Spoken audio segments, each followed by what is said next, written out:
AP EAMCET 2024కి సంబంధించి ఇందాక ఒక కామెంట్ అయితే రావడం జరిగింది. అసలు ఈ కౌన్సిలింగ్లో ఎన్ని రౌండ్లు ఉంటాయి, ఎన్ని ఫేజ్లు ఉంటాయి, సో ఒక వీడియో అయితే చేయమన్నారన్నమాట. అండ్ అలాగే లాస్ట్ ఇయర్ ఎన్ని పెట్టారు, ఈ క్వశ్చన్లు అయితే అడిగారు. మీకు అన్నిటికీ ఈ వీడియోలో డీటెయిల్గా ఆన్సర్ అయితే చేయడం జరుగుతుంది. వీడియో అంతా లైక్ చేయండి. కొత్తగా ఎవరైతే మన ఛానల్ చూస్తున్నారో సబ్స్క్రైబ్ అయితే చేసుకోండి. పక్కన బెల్ ఐకాన్ కూడా ఆల్ ఆప్షన్లు పెట్టుకోండి. మెయిన్గా మనకి జరుగుతుంది ఇప్పుడు ఫస్ట్ ఫేజ్ అన్నమాట. ఫస్ట్ ఫేజ్ సీట్ అలాట్మెంట్ కూడా మనకి ఈ ట్యూస్డే అయితే రిలీజ్ చేస్తారు.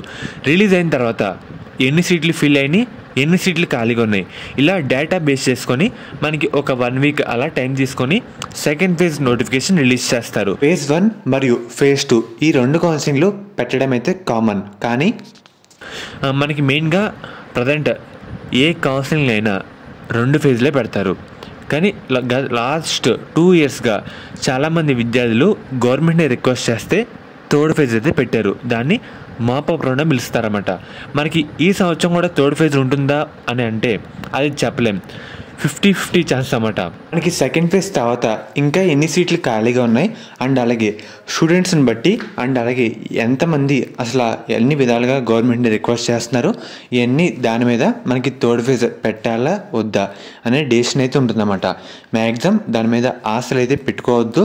పెట్టుకున్నా మనకి సీట్ వచ్చిన వేస్ట్ కాలేజ్లో అంటే కొంచెం, ఎందుకంటే అప్పటికే మనకి సీట్లన్నీ ఫిల్ అయితే అవడం జరుగుతుంది.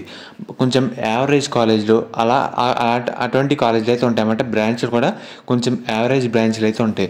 మీకు కౌన్సిలింగ్లో సీట్ రావాలి అనుకుంటుంటే ఫస్ట్ ఫేజ్ లేదంటే సెకండ్ ఫేజ్లోనే సీట్ తెచ్చుకునేలా అయితే ఉండాలన్నమాట.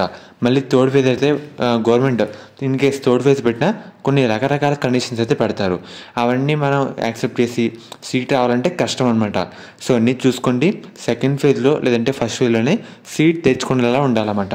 మనకి first phase second phase counselling అయితే కామన్. కానీ 3rd ఫేజ్ అనేది ఇంకా మిగిలి ఉండే సీట్ల బట్టి గవర్నమెంట్ బట్టి అయితే ఉంటుందన్నమాట. ఇదైతే గుర్తుపెట్టుకోండి.